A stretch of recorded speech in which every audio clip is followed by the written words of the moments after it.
Birinci sual. Fiqurun bütün bucaqları düz bucaq sahəsi 88, GH 6, AH 4, YD 6, AB 8 olarsa JF parçasının uzunluğunu hesablayın.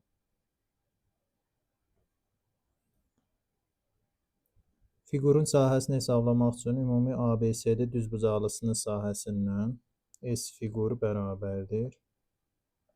S ABCD çıxılsın S HGFY.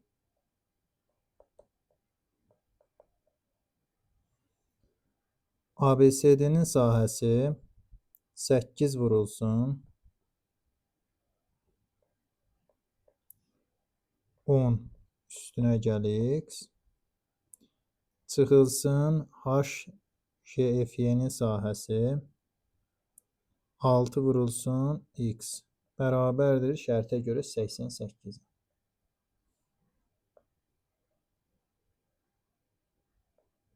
Bu tənliyi həll eləsək 80 üstünə gəl 8x çıxılsın 6x bərabər 88.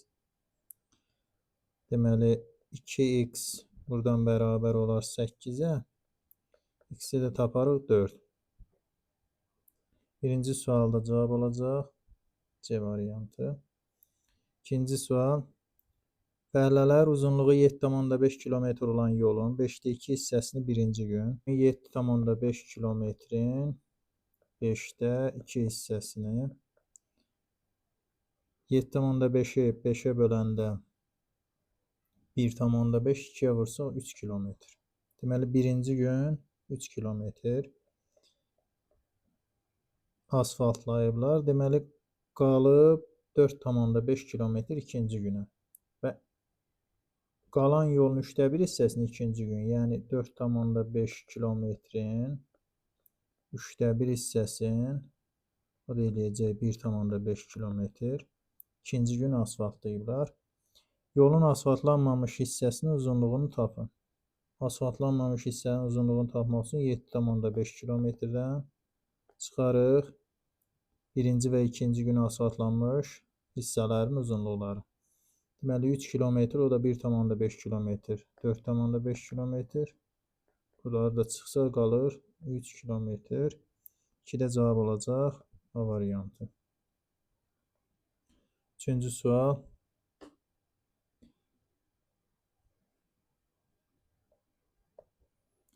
X bölünsün 3 çıxılsın Y bölünsün 2 bərabərdir 0. 5x üstə gəl 3y bərabərdir 42 olarsa x və y-in cəmini soruşur. Sistem birinci tənliyindən x bölünsün 3 bərabərdir y bölünsün 2 alınır. İkinci tənliyin olduğu kimi yazaq 42. Birinci tənlikdən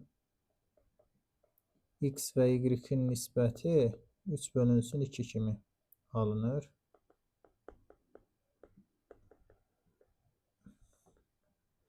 Bunu ikinci tənlikdə nəzərə alsaq, belə eləmək olar. X bərabər 3k, y bərabər 2k götürmək olar.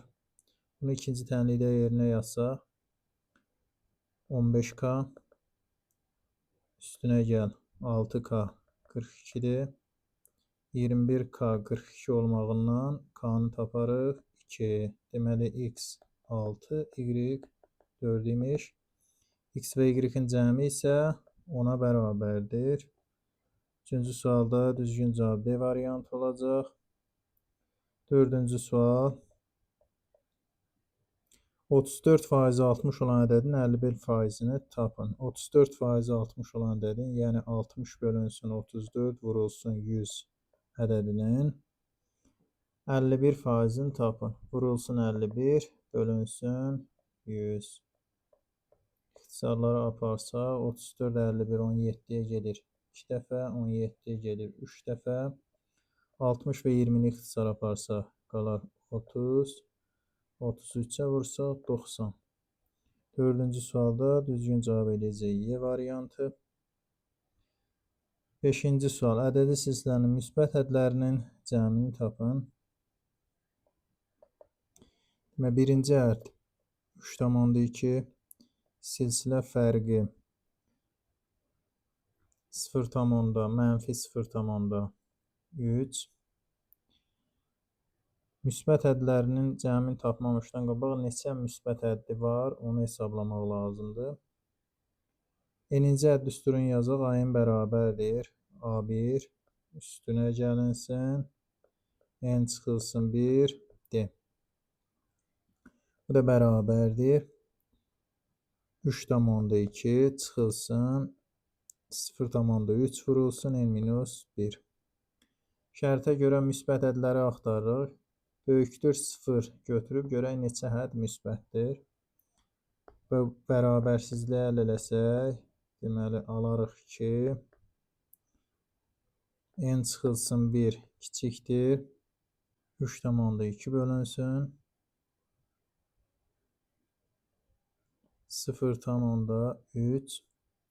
Deməli N çıxılsın 1 kiçikdir. 32 bölünsün 3. N kiçikdir. 35 bölünsün 3-dən. Bu da N kiçikdir 11,3/2. Deməli bu ədədi silsilənin ilk 11 həddi müsbətdir. Ona görə də müsbət ədlərinin cəmi soruşulduğuna görə S11-i hesablamalıyıq. İlk 11 həddin cəmini hesablayıq. 2A1 üstünə gəlinsin 10D bölünsün 2 vurulsun 11. 2 dənə A1, 2 dənə 3,2 üstünə gəlinsin 10 vurulsun D.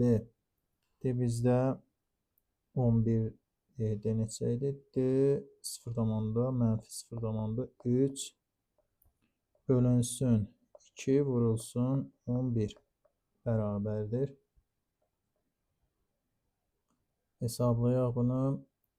6,4 çıxılsın 3 bölünsün 2 vurulsun 11. 6,4-dən 3 çıxsa qalacaq 3,4. 3,4-ü 2-yə bölsək 1,7. 1,7-ni vursaq 11-ə eləyəcək 18,7. Düzgün cavab olacaq C variantı. 6-cı sual. A parametrinin hansı qiymətində düz xətlərinin kəsişmə nöqtəsi funksiyasının qrafik üzərindədir? Y bərabərdir 3x çıxılsın 2 və y bərabərdir 2x üstəgəl 6 düz xətlərinin kəsişmə nöqtəsini tapaq əvvəlcə.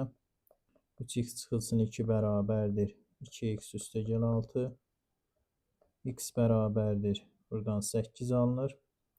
X 8-dirsə, onda y kəsişmə nöqtəsinin absisi 8-si ordinatın bu xətti funksiyaların hər hansı birində yerinə yazmaqla tapmaq olar. Məsələn, ikincisində yerinə yazsaq 2 dəfə 8 16, 16-nın üstünə 6 gəlsə 22. Deməli bu iki düz xətt kəsişir 8-22 nöqtəsindən və şərtə görə verilmiş parabolada bu nöqtədən keçir. Onda y bərabərdir x kvadrat çıx 7x üstəgəl a tənliyində bu nöqtənin koordinatlarını nəzərə alsaq 22 bərabərdir 64 çıxılsın 56 üstünə gəlinsin a. Buradan a-nı tapsaq a bərabərdir 22 çıxılsın 64 üstünə gəl 56. A bərabərdir 14. 6-cı sualda düzgün cavab A variantı. 7-ci sual. Bərabər yanlı trapesiyanın diaqonalı iti bucağını 27 və 34 dərəcəli iki bucağa ayırır. Trapesiyanın kör bucağını tapın. 7. Diaqonal əgər iti bucağı 27 və 34 bölürsə 27, 34. Deməli Bu trapesiyanın iti bucağı 27 üstünə gəlsin 34 bərabərdir 61 olacaq. Kör bucağı da tapmaq üçün 180-dən 61-i çıxmalıyıq da. Onda B bucağı məsələn kör bucağı B və yaxud C bucağı kör bucağıdır. 180-dən çıxarıq 61-i. Bu da bərabərdir 119 dərəcə. 7 də düzgün cavab B variantı olacaq. 8-ci sual. Hündürlüyü 20 olan konusun oturacağın radiusu onunla eyni böyüklükdə olan kürənin radiusuna bərabərdir. Bu kürənin mərkəzindən 3 sm məsafədən keçən müstəvi ilə kəsiyinin sahəsini tapın. Deməli, H bərabərdir 20 sm.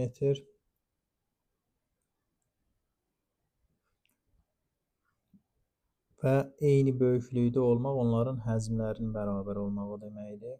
Yəni, konusun həcmi kürənin həcminə bərabərdir.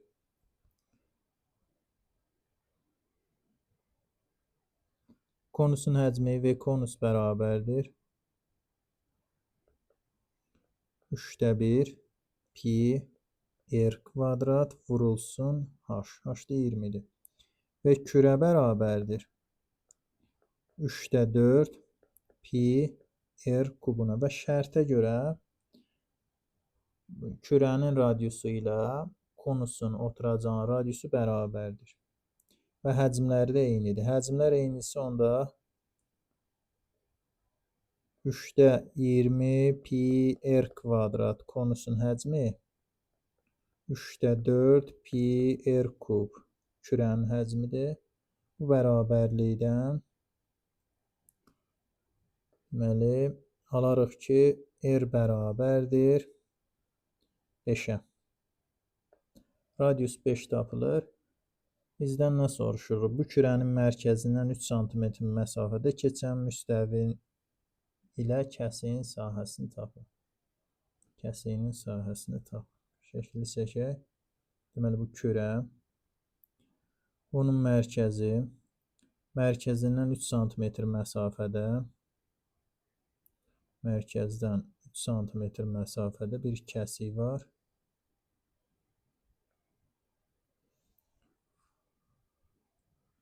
Kürənin radiusu 5-dir. Onda bu kəsiyin radiusu buna bir R1 deyək. R1 Pifaqor teoreminə görə 4-ə bərabərdir. 4 sm-ə bərabərdir. Onda müstəvi kəsiyin sahəsi dairədir. Kürənin müstəvi ilə kəsiyi dairə olduğuna görə dairənin sahəsi S kəsiyi bərabərdir. Pi vurulsun R-in kvadratı. Bu da bərabərdir 16 pi santimetr kvadrat olacaq. Düzgün cavab D variantı. 9. Loqaritm 3 əsasdan 2x çıxılsın 13 bərabərdir. Loqaritm 7 əsasdan 9 vurulsun. Loqaritm 3 əsasdan 49. Tənliyini həll edin. Tənliyin sol tərəfi hələlik olduğu kimi qalsın. Sağ tərəfində loqaritm 7 əsasdan 9-u 7 əsasdan 3-ün kvadratı kimi vurulsun. Loqaritm 3 əsasdan 49-u loqaritm 3 əsasdan 7-nin kvadratı kimi yazmaq olar. Loqaritm 3 əsasdan 2x çıxılsın 13 bərabərdir. 2 vurulsun loqaritm 7 əsasdan 3 vurulsun 2 vurulsun loqaritm 3 əsasdan 7 kimi yazmaq olar. 7 əsasdan 3 və 3 əsasdan 7 tərs ədədlər olduğuna görə onların hasili 1-ə bərabərdir və nəticədə qalır loqaritm 3 əsasdan 2x çıxılsın 13 bərabərdir 4-ə. Davam eləsək 2x çıxılsın 13 bərabərdir 3 üstü 4. 2x çıxılsın 13 bərabərdir 81.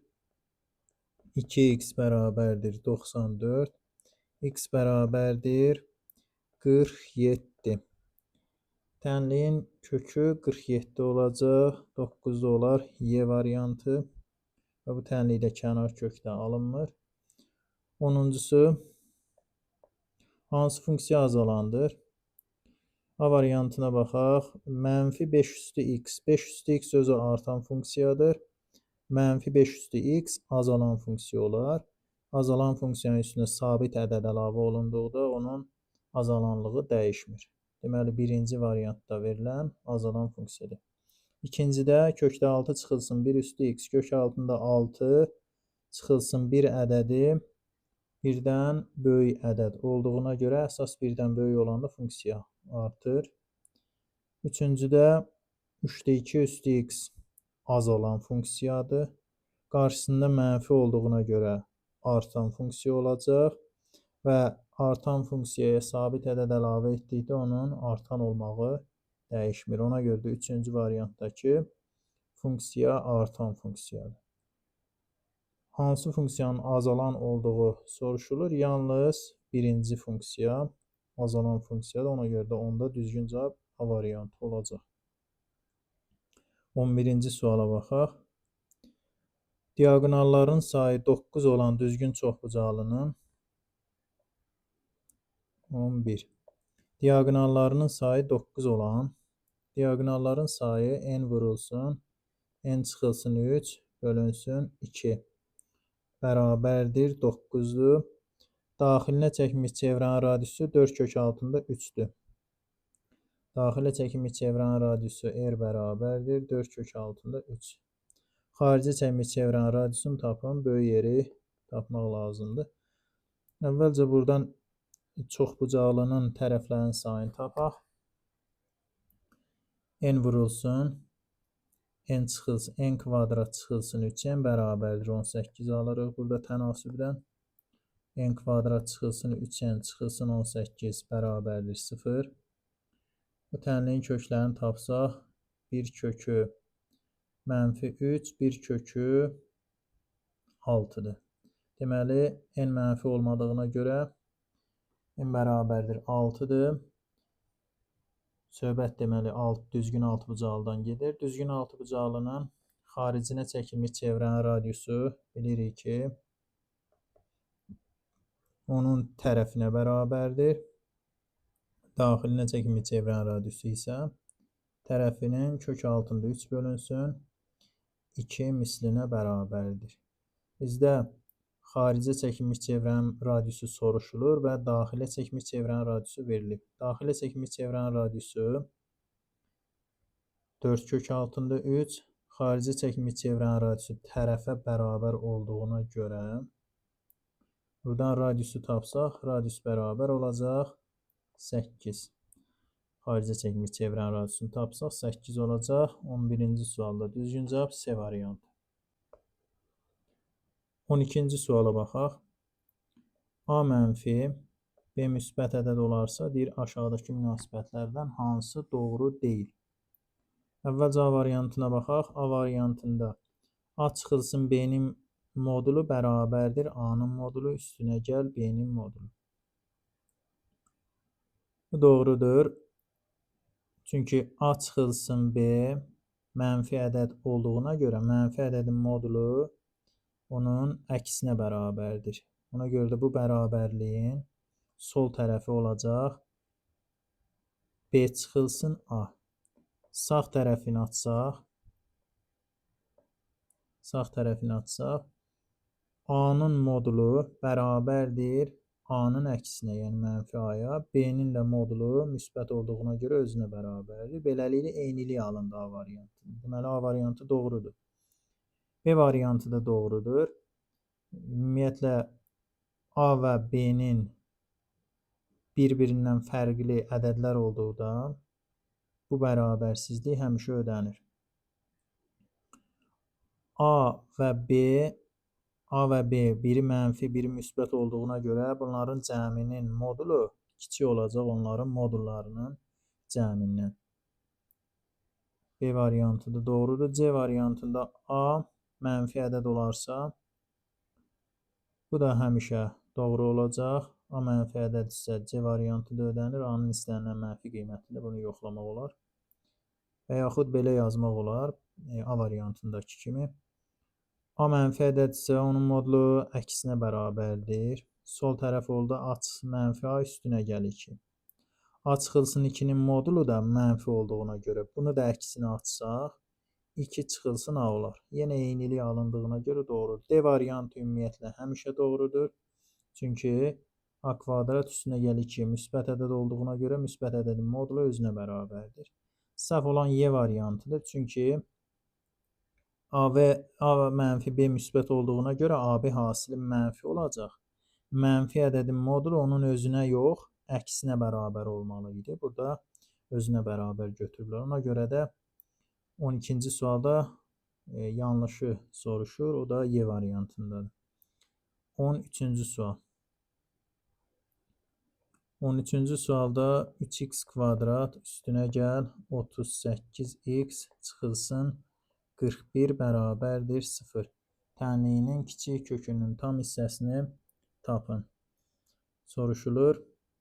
Əvvəlcə bu tənliyi vurğulara ayıraq. Tənliyin sol tərəfini vurğulara ayıraq. Köklərini tapaq. 3x kvadrat orta həddi parçalayaq. Üstünə gəlinsin. 41x çıxılsın 3x çıxılsın 41 bərabərdir 0. Birinci, ikinci hədlərdən x-i çıxardıq, qalar 3x üstə gəlir 41. Üçüncü, dördüncü hədlərdən mənfi 1-i mötərizi xaricinə çıxarsa qalar 3x üstə gəlir 41 bərabərdir 0. Deməli, 3x üstə gəl 41 vurulsun, x çıxılsın 3 bərabərdir 0. Onda x bərabərdir 1 kök mənfi 41 bölünsün 3. İkinci kökü isə x bərabərdir 3 olur. Tənliyin kiçik kökü mənfi 3-də 41, yəni da mənfi 13 tam 3-də 2. Kiçik kökün tam hissəsini soruşur. Yəni mənfi 13 tam 3-də 2-nin tam hissəsi mənfi 14 olar. 13-cü sualda düzgün cavab olacaq A variantı. 14-cü sual. 14-cü sualda baxın bu ifadə kvadrat kökün dərəcəsi 2 olduğuna görə, yəni cüt olduğuna görə modulca çıxacaq. Modulca 1 çıxılsın 2 kökdə 7. Bu ifadədən kökün dərəcəsi 4 olduğuna görə, cüt dərəcə olduğuna görə yenə modulca çıxacaq 6 çıx 2 kökdə 7. Və sonuncu kökün dərəcəsi tək olduğuna görə onu olduğu kimi kökdən azad etmək lazımdır. Yəni 7 kökdə 7 çıx 9. Mötərizə ilə yazdıq modulsuz.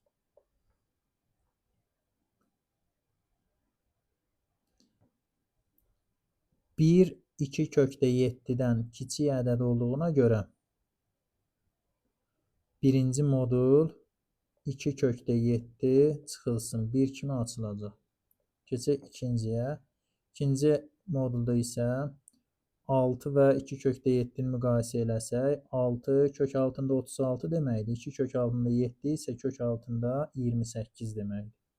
Ona görə də 6 çıxılsın 2 kökdə 7 müsbət ədəddir. Müsbət ədədin modulu onun özünə bərabərdir. Ona görə də ikinci modul 6 çıx 2 kökdə 7 kimi açılacaq. Qabaqdakı mənfini də nəzərə alsaq, 6 üstə gəl 2 kökdə 7 çıxılsın.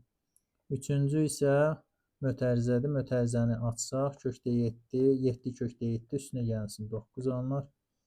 Sadələşdirsə 2 kökdə 7, 2 kökdə 7, mənfi 7 kök altında 7.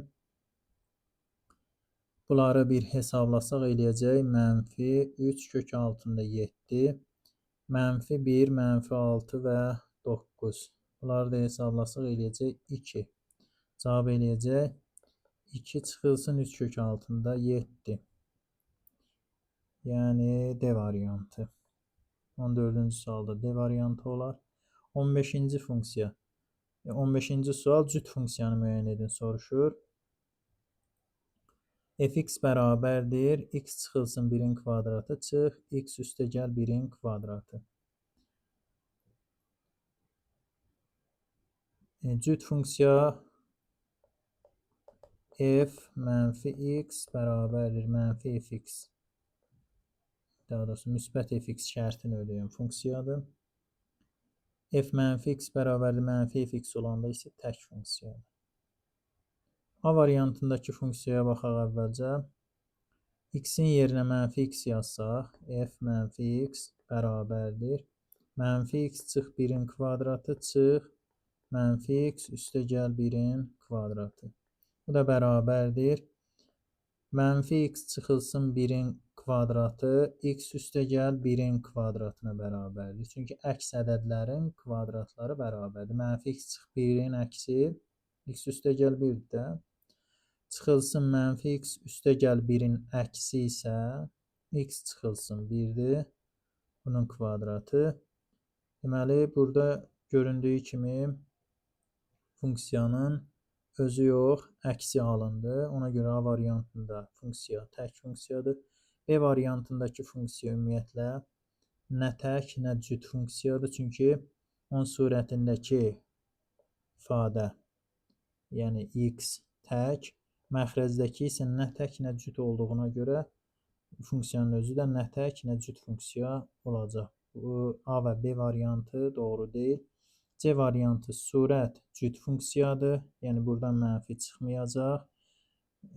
Məxrəc isə nə tək, nə cüt funksiyadır yenə. Ona görə C variantı nə tək, nə cüt funksiya olacaq. D variantı da həmçinin x-in yerinə mənfi x yazıb yoxlasaq, eləyəcək mənfi 5x kubu çıxılsın 12. Bu da nə tək, nə cüt funksiya deyil. Çünki alınan ifadə, alınan funksiya verilmiş funksiyanın nə əksidir, nə də ki özüdür. Y variantında isə verilən funksiya cüt funksiya olacaq. Bunu gəlin göstərək. X-in yerinə mənfi x yazsaq, x-in yerinə mənfi x yazsaq olacaq mənfi x çıxılsın 1-in kubu mənfi x üstəgəl 1-in kubu bərabərdir. Birincidən mənfini mötərizə xaricinə çıxarsaq, qüvvə tək olduğuna görə, yəni 3 olduğuna görə qabağa mənfi çıxacaq olacaq x plus 1-in kubu. İkincidən də mənfini çıxarsaq qabağa, bu mənfi həmin mötərizədən çıxan mənfiyə dəyib müsbətləşəcək. Olacaq x çıxılsın 1-in kubu və nəticədə nə aldıq? X çıxılsın 1-in kubu çıxılsın x üstəgəl 1-in kubu. Yenə verilmiş funksiyanın özünü aldıq. Ona görə də f mənfi x bərabərdir fx alındı. Y variantındakı funksiya cüt funksiyadır. 16-cı suala baxaq. 16-cı sualda tənliyin sol tərəfində verilmiş ifadə tangens 8x çıxılsın 3x-in açılışıdır və bərabərdir kök altında 3-ə tənliyinin 40 dərəcə 130 dərəcə intervalına daxil olan köklərini, dərəcə ölçülərinin cəmini tapın. Deyilir. Onda tangens 5x bərabərdir kök altında 3-ə. Tangens kök altında 3-ə alır. 60 dərəcə üstünə gəlinsin 180 dərəcə vurulsun k. K daxildir z olduqda. Hər tərəfi 5-ə bölsək 12 dərəcə üstünə gəlinsin 36 dərəcə vurulsun k. K daxildir. Tam ədədlər çoxluğu. İndi 40 dərəcə 130 dərəcə aralığına daxil olan kökləri tapmaq üçün k bərabərdir 0 olduqda x bərabərdir 12 dərəcə, k bərabərdir 1 olduqda x bərabərdir 48 dərəcə, k bərabərdir 2 olduqda x bərabərdir 84 dərəcə, k bərabərdir 3 olduqda 108, 12 də gəlsə üstünə 120 dərəcə. Bunlardan deməli 40 dərəcə 130 dərəcə intervalına düşən bu üçüdür. Birincisi isə daxil deyil. K-nın 0 qiymətinə uyğun olan daxil deyil. Deməli daxil olan köklərin dərəcə ölçülərinin cəmini tapsa 48 üstünə gəl 84 üstünə gəl 120 bərabərdir. Deməli 100 252 dərəcə. Düzgün cavab olacaq C variantı 16-cı sualda.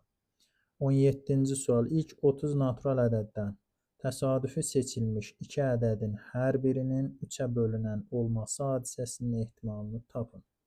17-ci sualda. İlk 30 natural ədəddən təsadüfi seçilmiş 2 ədədin hər birinin 3-ə bölünən olması hadisəsinin ehtimalını tapın. İlk 30 natural ədəddən 3-ə bölünən natural ədədlərin sayı 30 bölünsün 3 bərabərdir 10. 10 dənə ədəd 3-ə tam bölünür. İndi ümumi 30 natural ədəddən 2 natural ədədi kombinizon 30 elementdən 2 üsulla seçmək olar. Bu mümkün halların sayıdır. Əlverişli halların sayı isə kombinizon 10 elementdən 2-yə bərabərdir. Ehtimalı hesablasaq, deməli, surət eləyəcək 10 vurulsun 9 bölünsün 2, məxrəc eləyəcək 30 vurulsun 29 bölünsün 2. İxtisar aparsaq, qalacaq burada. Deməli, bərabərdir. Buradan yazaq. 90 surət eləyəcək. 30 vurulsun 29. Məxrəc eləyəcək. Bunu da ixtisara aparaq. 29-da 3 olacaq. Düzgün cavab olar. Bu sualda da B variantı. 18-ci sual. Oturacağı diaqonalları 6 kökdə 3 və 8. Onlar arasındakı bucağı 60 dərəcə olan qabarıq dörd-bucaqlı, hündürlüyü 5 olan düz prizmanın həcmini tapın. Deməli, düz prizmadır. Oturacağının diaqonalları D1 bərabər 6 kök altında 3, D2 bərabərdir 8. Diaqonalları arasındakı bucaq qamma bərabərdir 60 və hündürlüyü isə 5 olan düz prizmadır. Bu düz prizmanın həcmini tapmalıyıq. Düz prizmanın həcmi V bərabərdir. S oturacaq vurulsun hündürlüyüdür. Əvvəlcə S oturacağı hesablayaq. Oturacağın sahəsi S oturacaq bərabərdir. 2-də 1, D1, D2, sinus qamma bərabərdir. 2-də 1, diaqonallar verilib 6 kökdə 3 və 8.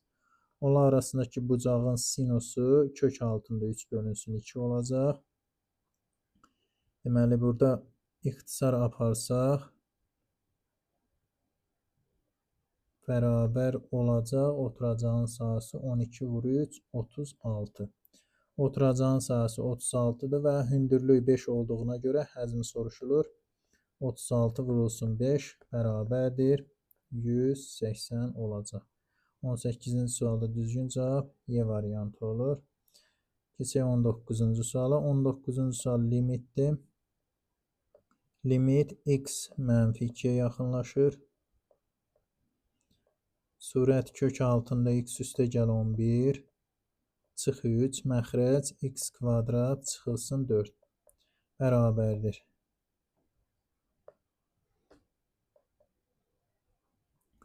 Mənfi 2-ni kəsirdə yerinə yazsaq, məxrəc sıfıra çevrilir. Odur ki, sadələşdirmək lazımdır. Surətin qoşmasına vuraq və məxrəci vuruqlara ayıraq. Deməli, limit x yaxınlaşır mənfi 2. X üstünə gəlsin kök altında x üstə gəl 11 çıx 3 və kök altında x üstə gəl 11 üstə gəl 3 bölünsün x çıx 2 x üstə gəl 2 vurulsun kök altında x üstə gəl 11 üstünə gəlsin 3. Yəni surət və məxrəci kökdə x üstəgəl 11 üstəgəl 3 ifadəsinə vurub məxrəci vuruqlara ayırdıq. İndi surəti sadələşdirsək nə alarıq? Limit x yaxınlaşır -2-yə. Surəti sadələşdirsək, deməli x üstəgəl 11 çıxılsın 9 eləyəcək. O da x üstəgəl 2 deməkdir. Məxrəci də olduğu kimi yazıq.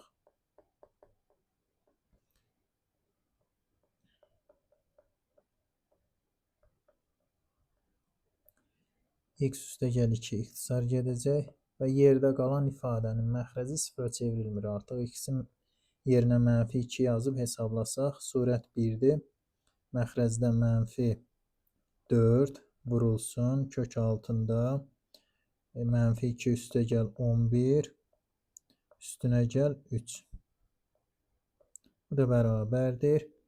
1 bölünsün -4 vurulsun deməli 6. Bu da bərabərdir -24-də 1. 1 bölünsün -1 bölünsün 24. 19-cu sualda düzgün cavab olacaq B variantı. 20-ci sualda bir tərəfləri 6, 8 və 10 olan üçbucağın hündürlüklərinin cəmini tapın. Tərəfləri 6, 8, 10 olan üçbucaq bilirik ki, düzbucaqlı üçbucaqdır. Bunun hündürlüklərinin cəmi soruşursa, katetləri hər biri hündürlükdür. Üçüncü hündürlük isə hipotenuzə çəkilmiş hündürlükdür. Hipotenuzə çəkilmiş hündürlük HC bərabərdir AB bölünsün C olduğuna görə 4,8 olur. Digər hündürlüklər isə katetlərdir. Onda bu üç hündürlüyün cəmi 6, 8 və 4,8-in cəminə, yəni 18,8-ə bərabər olar. 20-də düzgün cavab B variantı. Keçək 21-ci suala. 21-ci sualda 2 üstünə gəlsin 3-i vurulsun Z üstünə gəlsin Z-in qoşması bərabərdir 15 üstünə gəlsin 3i verilib. Kompleks ədədin həqiqi hissəsini tapın soruşulur. Burada Z kompleks ədədi kimi A üstünə gəlsin B-yi götürək. Onda Z-in qoşması bərabərdir A çıxılsın B-yi olacaq. Və bu ifadəni sadələşdirək, yerinə qoyub sadələşdirək. 2 üstünə gəlsin 3-ini vurarıq A üstəgəl B-yə. Üstünə gələrik A çıxılsın B-yi bərabər olacaq 15 üstünə gəl 3-i. Sadələşdirək. 2A üstünə gəl 2B-yi üstünə gəl 3A-i üstünə gəlsin 3B-i kvadrat çıxılsın üstünə gəl A çıxılsın B-yi bərabərdir 15 üstə gəl 3-i. Sol tərəfi biraz sadələşdirək. 2A 3B-i kvadrat -3B deməkdir və A. Bunlar həqiqi hissəni əmələ gətirir. Yəni həqiqi hissə olacaq 3A çıx 3B. Bu həqiqi hissə, xəyali hissə isə yerdə qalanları götürək. 2B, i və B-ini çıxsa qalar orada B-yi və 3A-yı. Deməli 3A çıxılsın 3A üstə gəl B-i bərabərdir 15 üstə gəl 3-i. 2 kompleks ədədin bərabərlik şərtinə görə sol tərəfin həqiqi hissəsi 3A çıx 3B-dir. Sağ tərəfdə isə 15-dir. Bunlar bərabər olmalıdır bərabərlik şərtinə görə. Deməli sol tərəfin xəyali hissəsinin əmsalı 3A üstə gəl B-dir. Sağ tərəfdə isə bu 3-ə bərabərdir. Alınan sistemi həll eləsək A çıxılsın B bərabərdir 5. Hər tərəfin 3-ə böldüm. 3A üstünə gəl B bərabərdir 3. Tərəf-tərəfə toplasaq 4A bərabərdir 8, A bərabərdir 2 alınır. Bizdən də həqiqi hissəni soruşurdu. Ona görə də düzgün cavab olacaq 21-də D variantı. 22-ci sual. Y bərabərdir x kvadrat və y bərabərdir 5x çıxılsın 6 xətləri ilə hüdurlanmış fiqurun sahəsini tapın. Əvvəlcə bunları bir-birinə bərabər götürüb, bu funksiyaların kəsişmə nöqtəsinin absislərini tapaq. X kvadrat bərabər 5x çıxılsın 6 bir tərəfə yığaq. Bərabərdir 0 alınır. Tənlin köklərinin cəmi 5 hasılı 6 olduğuna görə tənlin bir kökü 2, digər kökü isə 3-ə bərabərdir. Deməli, parabola və düz xətt absisləri 2 və 3 olan nöqtələrdə kəsişirlər. Bunu sxematik təsvir edək və hansı sahəni hesablayacağımızı burada görək.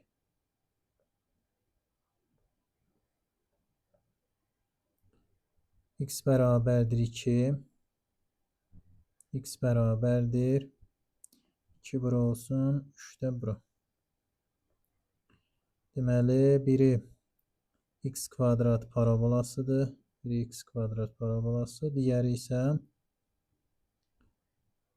5x çıxılsın 6 düz xəttidir. Təxminən belə. Bunlar kəsişərək bir sahə əmələ gətirir burada. Bu kiçik sahəni hesablamalıyıq. Deməli, integral bərabərdir. Daha doğrusu sahə bərabərdir. İntegral 2-dən 3-ə. Yuxarıda qalan xətti funksiya, yəni 5x çıxılsın 6, aşağıda qalan x kvadratdır. Bunların fərqinin integralıdır. Bərabərdir. 5x-in integralı 5x kvadrat bölünsün 2. 6-nın integralı 6x. X kvadratın integralı x kubu bölünsün 3. Sərhədləri 2-dən 3-ə kimi. Yuxarı sərhəddəki qiymətini hesablayaq. 3 qoysaq yerinə 3-ün kvadratı 9. 9 vur 5, 45. 45 bölünsün 2. Çıxılsın. 3 dəfə 6, 18. Çıxılsın. 3-ün kubu 27. 27-ni 3-ə bölsək 9. Bu yuxarı sərhəddəki qiymət, çıxılsın aşağı sərhəddəki qiyməti hesabla. 2-nin kvadratı 4. 4, 2, 2 dəfə 2 dəfə 5, 10. Çıxılsın 2 dəfə 6, 12. Çıxılsın 3-də 8. Davam edək. Deməli, birinci mötərizə belə olacaq. 45 bölünsün 2. Çıxılsın 18, 9, 27. Çıxılsın 10 mənfi 12, mənfi 2, qabaqda da mənfi var, eləyəcək müsbət 2, üstünə gəlsin 3-də 8. Davam eləsək, burada alarıq ki, deməli, 45-i 2-yə böləndə 22 tam 2-də 1, üstünə gəlsin 3-də 8 də 6 tam, demək 2 tam 3-də 2. Çıxılsın 25. Bunlar eləyəcək 24 tam 6-da deməli 3, 4, 7 çıx 25. Bu da bərabərdir 25 tam 6-da 1 çıx 25. Bu da bərabər 6-da 1. Deməli, cavab olacaq 22-ci sualdır, D variantı. 23-cü suala baxaq. 23-cü sual. Müstəvidən 8 sm məsafədə olan nöqtədən bu müstəviyə uzunluqları 10 və 17 olan maillər çəkilmişdir. Müstəvidən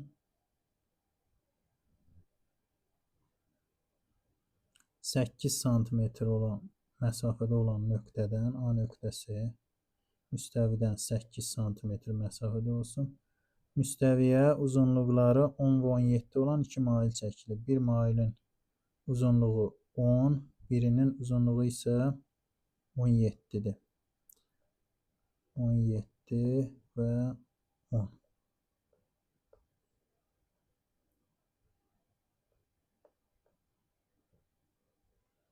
Maillərin proyeksiyalarının cəmini tapın santimetrlə. Deməli biz nəyi tapmalıyıq? BD və DC-nin cəmini tapmalıyıq. BD-nin uzunluğu Pifaqor teoremindən 17,8 isə məlum məsələdir ki, BD 15 eləyəcək. 15 santimetr. Sonra DC-nin uzunluğu isə 18 isə DC də 6 santimetrdir. Onda maillərin proyeksiyaları cəmi, yəni BD-nin uzunluğu və DC-nin uzunluğunu toplasaq eləyəcək 21 santimetr. 24-cü sual. Perimetri 12, körbucağı 120 olan ABC rombunda AD üstəgəl DC ilə AD üstəgəl DB vektorlarının skalyar hasilini tapın. Bunu şəklin üzərində göstərək. Deməli, perimetri 12-dirsə, rombun, onun tərəfi 3 olacaq, vahid verməyib, 3. Körbucağı 120 dərəcədir. Körbucaq 120-dirsə, onda iti bucaq 60 dərəcədir və diagonal tənbölən olduğuna görə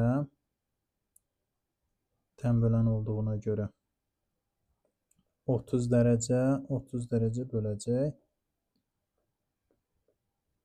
Alınan 2-3 bucağın hər ikisinin bucaqları 30, 120, 30 olduğuna görə 120 dərəcə qarşısında duran tərəf 30 dərəcə qarşısında duran tərəfdən kök altında 3 dəfə çox olacaq.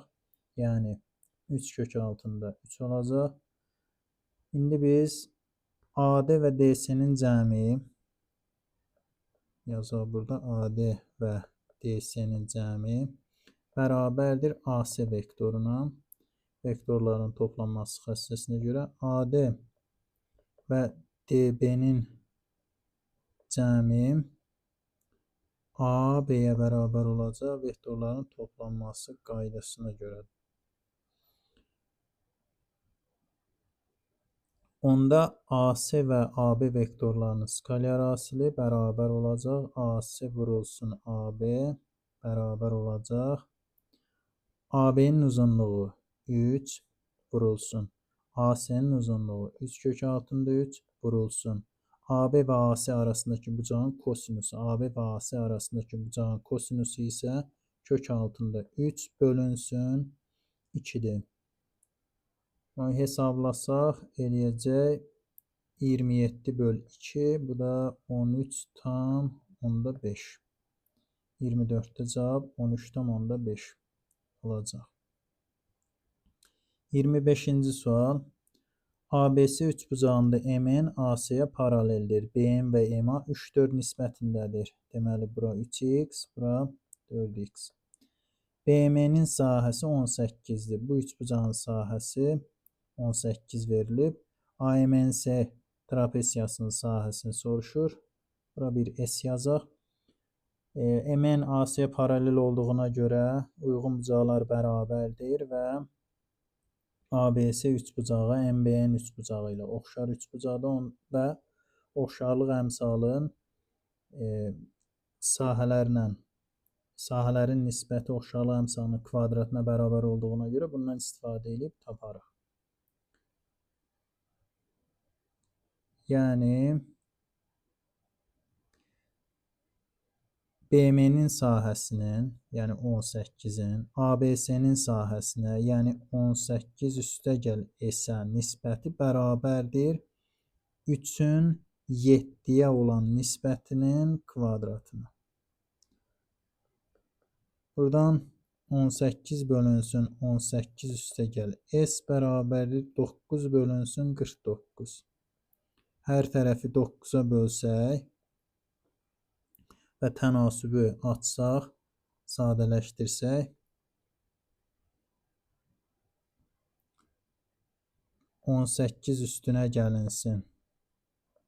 Bir dəqiqə. 18 üstünə gəlsin. S bərabərdir 98. S bərabərdir 98-dən 18 çıxsaq qalacaq 80. Deməli S AMNC-nin sahəsidir və 80-ə bərabər olacaq. 25-də düzgün cavab olacaq 80. 26-cı sual. Natural ədədlə onun sonuna 4 artırdıqda alınan ədədlərin cəmi 400-ə bərabərdir. Bu ədədlərin fərqinin modulunu tapın. Bu şərtdən belə başa düşmək olar ki, bu ədəd 2 rəqəmli ədəddir. AB ədədi. Sonuna 4 yazandan sonra 3 rəqəmli ədəd olur. Əgər AB biz verilmiş ədədi 3 rəqəmli ədəd götürsək, məsələn ABC kimi bir ədəd götürsək, bunun sonuna 4 əlavə eləsək, bu olacaq ABC 4. Bunların cəmi 400 eləməyəcək. 4 rəqəmli ədədlə 3 rəqəmli ədədin cəmi yenə 4 rəqəmli ədəd edir. Ona görə də verilmiş ədədlərdən biri 2 rəqəmli ədəddir. Digəri isə onun sonunu 4 yazmaqla əmələ gələn 3 rəqəmli ədəddir. Və bunların cəmi 400-ə bərabərdir. Bu ifadəni açıb sadələşdirək. AB olduğu kimi qalsın. AB 4 ədədini belə yaza bilərik. AB 0 üstünə gəlsin 4 bərabərdir 400. Daha sonra AB qalsın olduğu kimi. Bu AB 0-ı 10 AB yaza bilərik. Üstünə gəl 4 bərabərdir 400. Deməli 11 AB bərabərdir 400-dən 4 çıxsaq qalar 396. Onda AB bərabərdir 396-nı 11-ə bölsək eləyəcək 36. Bu ədədlərin fərqinin modulunu tapın. Bu ədədlər, yəni biri 364-dür, digəri isə 36-dır. Bu da bərabərdir 328-ə. 26-cı sualda cavab olacaq 328. 27-ci sual. Sinifdəki uşaqların sayı n olarsa uyğunluğu müəyyən edin. Birincidə n bərabərdir 22 olarsa, ikincidə n bərabər 24, üçüncüdə isə n bərabərdir 25 olarsa, variantlarda verilib A variantı 2 növbətçini 300 sayda üsulla seçmək olar. 2 növbətçini bu nizamsız seçimdir, kombinizonla seçilir və kombinizon məsələn 22-dən 2-yə hesablasaq, bu eləyəcək 22 vurulsun 21 bölünsün 2, bu da bərabərdir 231-ə. 231 sayda üsulla seçmə olar. B variantı 1-ə uyğundur.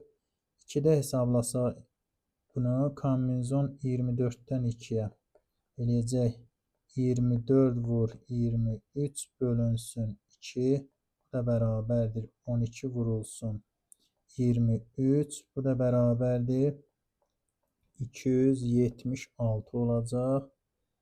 C variantı 2-yə uyğundur. Deməli B və C getdi. A variantı da yəqin 3 uyğun olar. Kombinizon 25 elementdən 2 bərabərdir.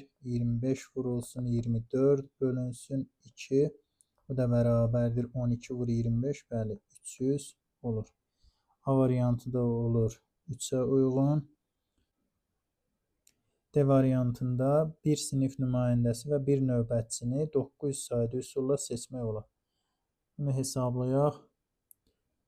Məsələn, üçüncüdə permutasiya 25 elementdən 2 bərabərdir 25 faktorial bölünsün 25 çıx 2, yəni 23 faktorial. Bunlar getsə qalar 25 vurulsun 24. Bu da eləyəcək 600 elədi. Bu heç birinə uyğun olmayacaq yəqin. Y variantı bir sinifin nümayəndəsi və bir növbətçini 462 üsulla seçmək olar. Bu uyğun olacaq birinciyə. Çünki permutasiya 22 elementdən 2. Permutasiyaların sayı bu halda kombinizonların sayından, uyğun kombinizonların sayından 2 dəfə çox olmalıdır. 2 dəfə çoxdursa hesablayıb da görmək olar. 22 faktorial bölünsün 20 faktorial qalır burada 20 1 vur 22 bu da bərabərdir 462'ye. Y variantı da gedir birinciyə uyğun. Birinciyə uyğun həm də Y variantı gedir. Deməli 27-ci sualda 1BY, 2C, 3A. 28-ci suala baxaq. Oturacağı kvadrat olan düzbucaqlı paralelleped formalı üstü açıq çənin həcmi 171,5 desimetr kub olmalıdır. Şirkət hər ay maya dəyəri 80 manat olan bu çənlərdən 600 ədəd hazırlayıb 25% gəlirlə satır. Deməli, situasiyadan belə aydın olur ki, 80 manata maya dəyəri olan çənlərin hər birini 25% gəlirlə satır və 600 ədəd ay ərzində belə çən düzəldilir. 28-ci sualda şirkətin aylıq gəlirini hesablayın soruşulur. Deməli, bir çənin hazırlanmasında, bir çənin satışından nə qədər gəlir əldə olunacaq? 80 vurulsun 25 bölünsün 100. Yəni bir çəndən 20 manat gəlir əldə olunur. Yəni 84də bir hissəsi qədər 20 manat və 600 ədəd belə çən ay ərzində hazırlanırsa 600 vurulsun 20 bərabərdir 1200 manat gəlir əldə olunacaq. 29-cu sual. Çənin oturacağının tərəfinin uzunluğu nə qədər olmalıdır ki, onun səthinin sahəsi ən kiçik olsun? Oturacağı kvadrat formasındadır. Əvvəlcə bunu şəklin təsvir edeyim. Daha sonra həlinə baxarıq. Düzbucaqlı paralelleped formalı çənlərdir.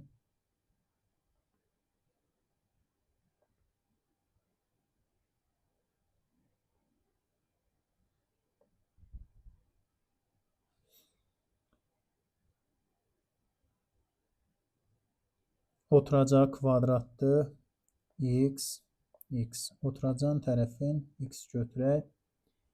Üstü açıq çənin həcmi 171,5 desimetr kubdur. Həcmi 171,5 desimetr kubdur. Onda həcm bərabərdir S oturacaq vur H və yaxud E'nin uzunluğun hündürlüyün bir-birinə vururuq. Yəni X kvadrat vurulsun H bərabərdir 171,5.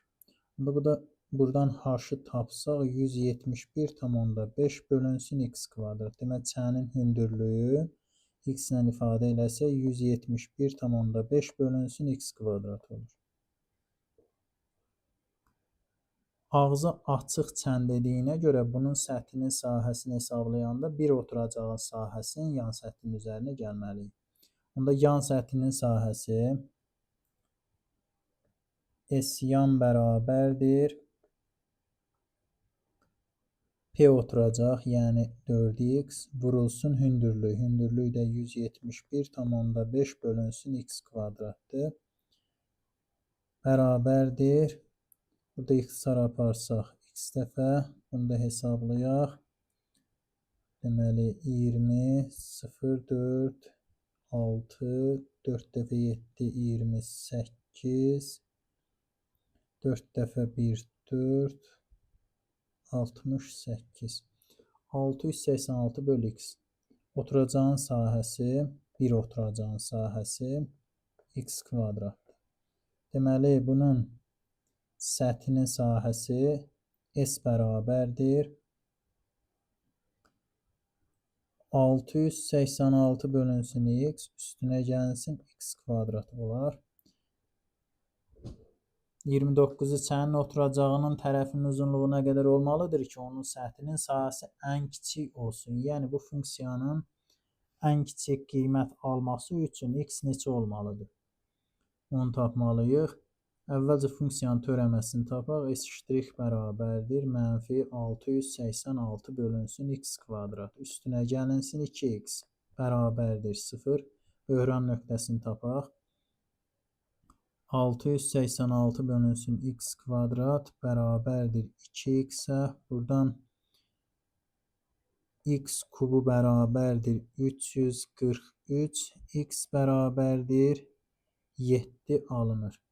7 törəmənin işarəsini yoxlasaq görərik ki, 7 törəmənin işarəsini mənfidən müsbətə dəyişir. Burada x həm də 0-dan böyük olmalıdır, onu da nəzərə alaq. Yəni 0-7 arasında mənfi, 7-dən böyük qiymətlərdə isə müsbət olur. Ona görə də bu minimum nöqtədir. Və funksiyanın bir minimum nöqtəsi var və ən kiçik qiymətin də bu nöqtədə alacaq. 29-da biz oturacağın tərəfini tapmalıydı. Oturacağın tərəfi də 7-yə bərabərdir. 29-cu sualı cavab 7 olacaq. Və nəhayət 30-cu sual. Hazırlanan çənlərin 0,5%-nin qüsurlu olması məlumdursa, 5 ay ərzində satılmış bu çənlərdən təsadüfi seçilmiş 2 çəndən birinin qüsurlu olması hadisəsinin ehtimalını tapın. Burada 5 ay ərzində deyir. Burada hər ay deməli 600 ədəd hazırlanır. Hər ay bu çəndən 600 ədəd hazırlanır. İndi hesablayaq bunu. Hər ay deməli 600 ədəd hazırlanır. Hazırlanan çənlərin 0,5%-nin qüsurlu olması məlumdur. Deməli 5 ay ərzində 600 vurulsun 5 ədəd çən hazırlanacaq. Bu da eləyəcək 3000 ədəd çən hazırlanacaq. 5 ay ərzində hazırlanan çənlərin deməli 0,5%-i qüsurludur. 0,5%-ni hesablasaq 3000 vurulsun 2-də 1 bölünsün 100. Bunu hesablasaq eləyəcək bu da 30/2 15 çən. Deməli 15 çən qüsurludur. Çənlərdən təsadüfi seçilmiş 2 çəndən birinin qüsurlu olması hadisəsinin ehtimalını tapın. Təsadüfi seçilmiş 2 çəndən birinin qüsurlu olması hadisəsinin ehtimalını hesablamaq üçün mümkün halların sayı olacaq kombinezon 3000 elementdən 3000 çənin arasından 2 çən seçilir. Biri qüsurludur, yəni kombinezon 15-dən 1-ə vurulsun. Yerdə qalacaq 2985. Yəni kombinezon 2985-dən 1-ə. Bu da bərabərdir. 15-dən 1-ə 15 deməkdir. 2985-dən 1-ə 2985 deməkdir. Sonra 3000-dən 2-yə eləyəcək 3000 vurulsun 2999 bölünsün 2-yə. Bu da bərabərdir. Deməli 2 çıxsa yuxarı eləyəcək 30. 30-la 3000-i ixtisar aparsaq eləyəcək məxrəcdə qalacaq 100 vurulsun 2999 surətdə də 2985. Burada ixtisar aparsaq neçəyə gedir ixtisar görək. Gedir deməli 5-ə ixtisar gedir. Bu 5-ə gedəcək 20 dəfə. Bunu 5-ə ixtisar aparsaq, deməli 2985 bölək 5-ə. 5-ə deməli bölünəcək 5 dəfə 25 qalacaq 4, 48 bölünəcək 9 dəfə 45 qalacaq 3, 35-də 7, 597 olacaq. Surətdə məxrəci də hesablayaq. 2998-i 2999-u vuraq 20-yə eləyəcək 0, 18, o da bir 19, o da bir 9, o da 4, 58, 59. Deməli cavab olacaq 59980-də 597.